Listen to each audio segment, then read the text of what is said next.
I want you to do something a little radical right now, like wherever you are listening to this. Yeah, just take a second. Exactly. I want you to literally unclench your jaw. Just let it go. Drop your shoulders. Most of us don't even realize we're tensing up, Right. And look, I don't care if you just finished, a grueling 12-hour shift on the hospital ward, or if you just stepped off a loud, dusty job site. Or even if you're just mentally exhausted from staring at screens all day long. Leave it at the door. It's over. You are officially entering quiet mode. So just take a deep breath. That's the baseline we need for this. It really is. And now I want you to look at the phone sitting next to you, or maybe the smartwatch on your wrist.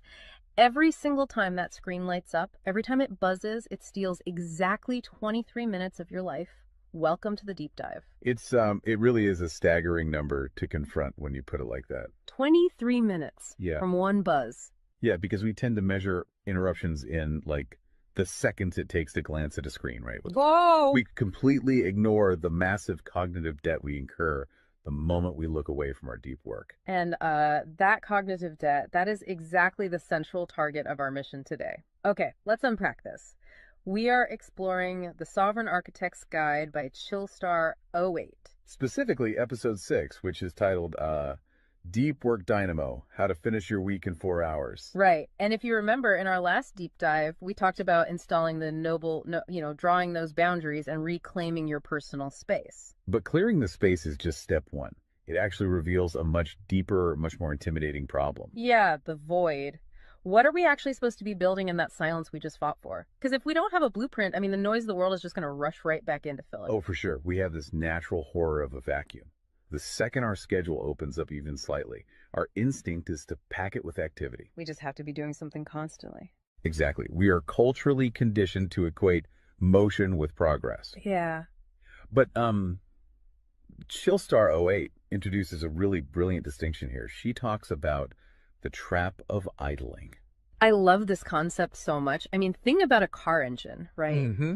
The engine is running, the pistons are firing, it's burning through all this expensive fuel, making a ton of noise and vibration. But the car is in park. Yes, it isn't going anywhere, and that is what most of our daily quote-unquote busyness looks like. We feel incredibly productive because we are in constant motion. Right. You check a text message while you're sitting at a stoplight. Or you answer a quick email while walking from your car to the front door. You stare at a spreadsheet on your laptop while, your family dinner is sitting right in front of you, literally getting cold. And that right there is the illusion of productivity. You end your day feeling physically and mentally depleted because you were constantly doing something. So you didn't actually do anything that matters. Exactly. If you step back and evaluate your legacy, the deep, meaningful work, the art, the business strategy, the relationships. Right, the relationships that actually move your life forward. None of it progressed. You spent 8 hours idling. You were everywhere, which means you were truly nowhere. Man, that hits hard. And this brings us back to that terrifying 23-minute statistic from the research she cites. I don't want to just gloss over this. No, we definitely shouldn't. Because understanding the mechanism behind it is crucial. Why does a 5-second distraction cost us almost half an hour?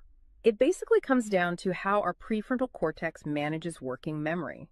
Your brain is not a computer processor that can just run multiple applications in parallel. Right. We can't actually multitask. Exactly.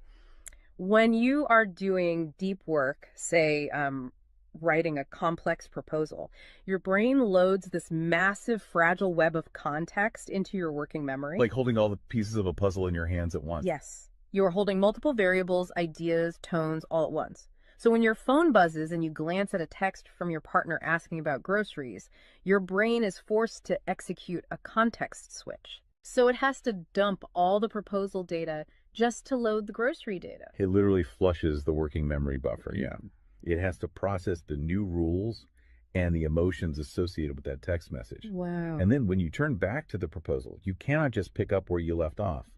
Your brain has to laboriously rebuild that entire web of context from scratch. Oh, I hate that feeling. Were you just staring at the screen like, what was I even saying? Right.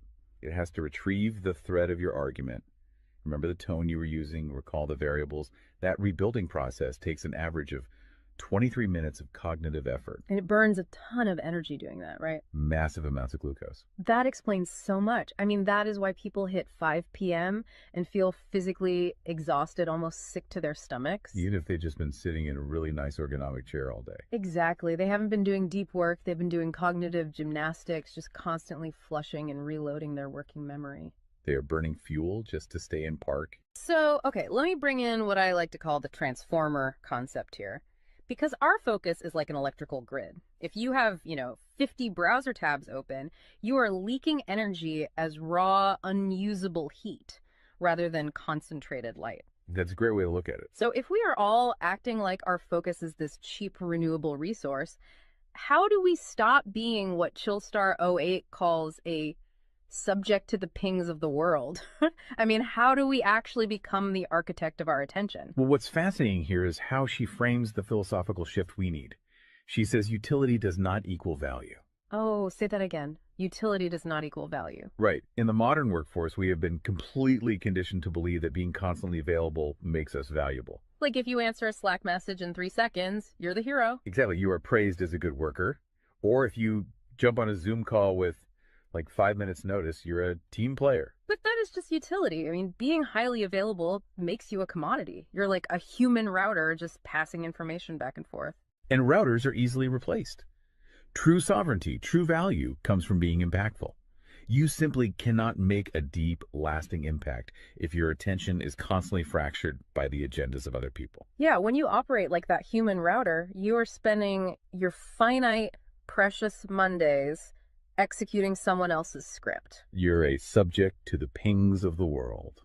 Okay, so we know the biology of why this destroys our focus, and we understand the philosophical trap of, trying to be too available, but how do we actually fix the mechanics of our workday? We have to build the deep work dynamo. Right.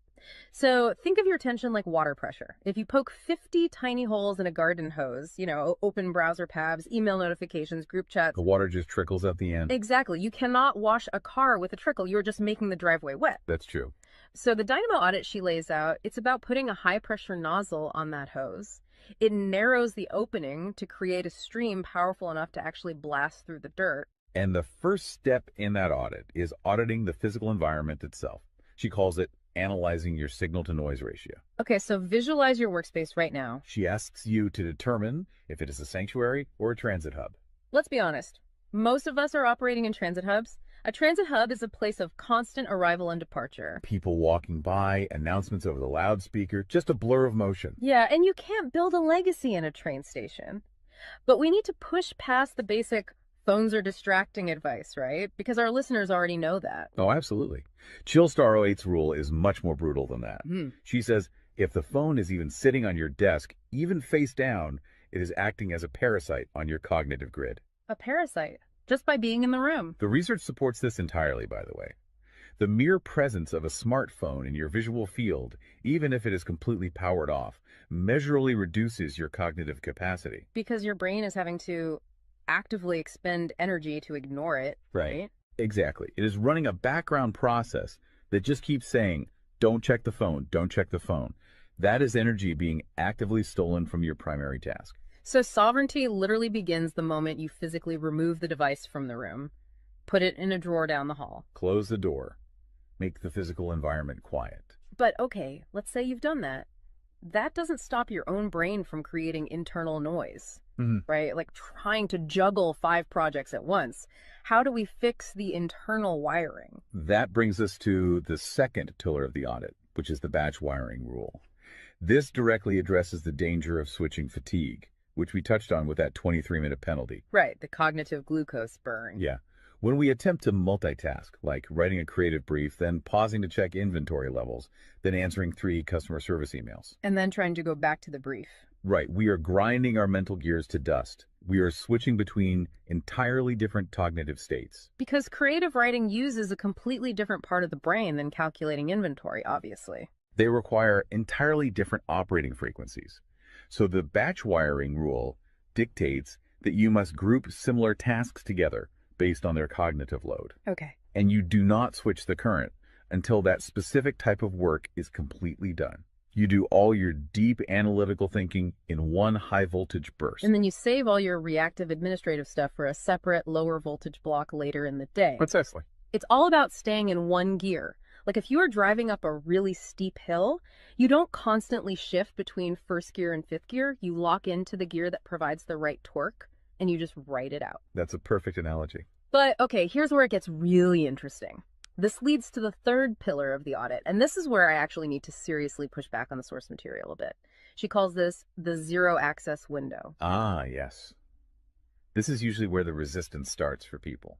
Because it sounds impossible for a normal person. She says you cannot just plan to be focused, right? You have to legally schedule it. You have to lock in one sovereign hour. Yeah, 1 hour where you are legally dead to the outside world. No boss, no family, no, hey, do you have a second for a quick question? Just you and the blueprint. It's extreme, yes. But let's do a reality check here. I mean, I see how that works for a solo digital entrepreneur or a freelance writer. But what about someone whose literal job description is to be available? Right, like an IT support specialist. Or a floor manager or a nurse on a ward or even, a parent at home with a toddler. How do they justify just vanishing? It feels like this advice only applies to a very specific, privileged type of worker. That is the most common and, frankly, the most valid hurdle to this entire system. But we really have to look at how the principle scales, and we have to look at the internal psychology of the worker. Okay, walk me through that. First, let's address the context of Chillstar '08's own life. She is not some solitary monk living on a mountain. She is a wife, a mother, and a grandmother. Oh, wow. Okay. Yeah, and she runs a luxury travel agency and a digital marketing business. Her entire professional and personal life is built around communication and client management.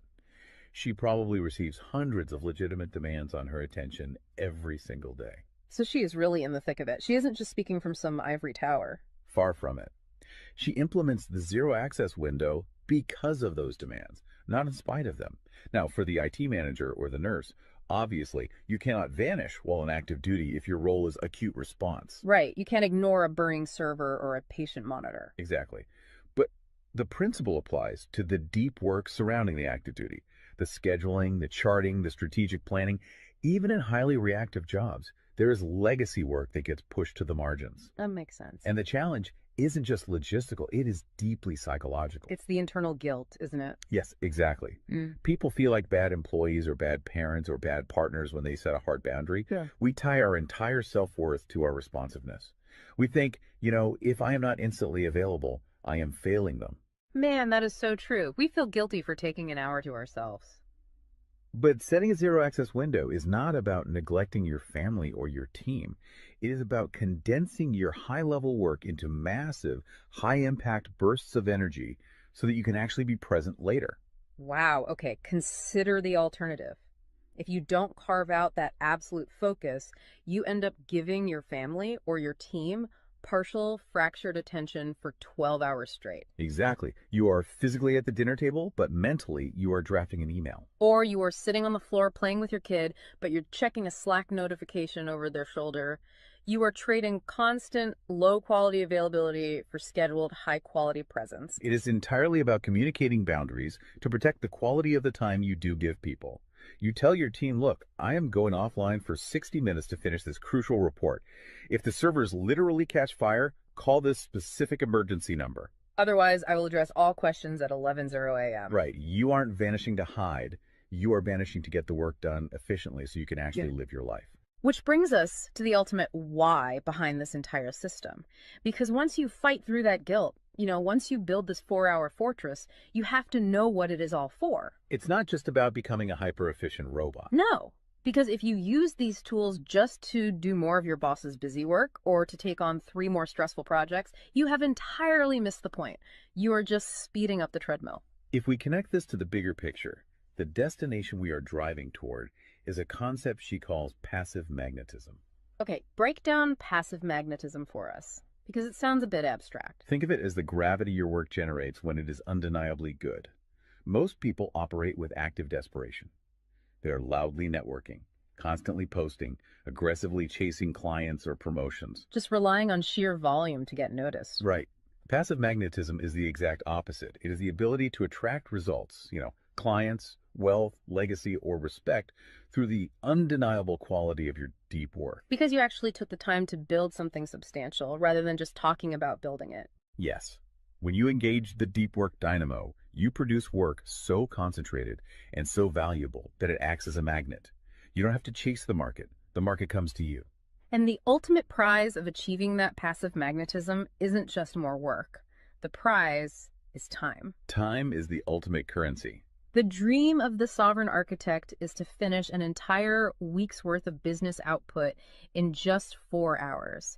You do this high voltage work often while the rest of the world is literally still hitting the snooze button. You free up the remaining hours so you can go be a traveler, so you can be a creator. So you can be a fully engaged grandparent like Chillstar 08. Exactly. She frames it beautifully in the source text. She says, we wire for silent so we can live in volume. Oh, I love that. We embrace the discipline of the quiet fortress so that our actual lives can be loud, vibrant, and fully experienced. We are finally taking control of the dial. But, making that shift from a frantic, reactive employee to a calm, sovereign creator requires a massive shift in identity. You have to tune your mind before you sit down to do the work. It is really difficult to just sit down at a desk and instantly command your brain to perform deep work, right? Especially if you've spent the last hour navigating traffic and listening to the news. You need a transition ritual to cross that threshold. And Chillstar 08 provides something for this transition called the Chillstar's Creed. It is designed to be a grounding frequency. It really centers you. Yeah, so I want you, the listener, to use this. I want you to imagine a slow, steady heartbeat in the background. Just a deep, resonant 528 hertz frequency. Just let the frequency of these words settle into your mind before you initiate your deep work. Ready? Take it in. I am grounded in peace. I am reaching for my stars. My light is my own. I am a star and I will shine bright. I will reach for the sky. I release what was. I embrace what is becoming. Using a creed like that is just such a powerful behavioral trigger. It really shifts your state. When you speak those words, even just internally, you are consciously reminding yourself that your light, your focus, your energy is your own. It does not belong to your inbox. This does not belong to the algorithm. Right. You are releasing the frantic energy of the morning and embracing the sovereign focus of the architect. So we always want to translate this high-level theory into ground-level reality for you. We don't want you to just listen to this and go right back to idling. Definitely not. Here's your 1% install. This is your micro-win to take action on this deep dive immediately. Tomorrow morning, before the world starts demanding your attention, before you check a single news site or open your email, I want you to set a timer for exactly 60 minutes. Put your phone in another room entirely. Yes, physical distance. Do not open any extra browser tabs. Pick one legacy task, just one, and flip the switch on your very first sovereign hour. And be prepared for it to feel incredibly uncomfortable at first. Your brain will crave the dopamine hit of a notification. Oh, you will feel an almost physical itch to check your messages. But if you can sit in that silence, if you can endure that initial friction, you will watch the dynamo start to spin. You will enter that flow state, and the old blueprints of hustling and grinding will be completely burned away. And look, if you want the actual templates to automate this piece, the specific tools and step-by-step guides to build the system out completely and protect your location-independent freedom, you can join the Sovereign Fortress on the Chillstar 08 school community. All the blueprints are there waiting for you. They really are. As we wrap up this deep dive, I want to leave you with one final thought to explore on your own. We have spent this entire session talking about the mechanics of work. We've talked about condensing your week's output into just 4 hours of pure, undistracted focus. But if you actually achieve that, you're going to be faced with a beautiful, kind of terrifying question. What's that? Who are you going to become in the remaining 164 hours of your week? What if your true legacy has absolutely nothing to do with what you produce while you are busy, but entirely to do with who you are when you are finally completely silent? Wow. Unclench that jaw. Drop those shoulders. Step into the quiet. Go be great and flip the switch. We'll see you on the next deep dive.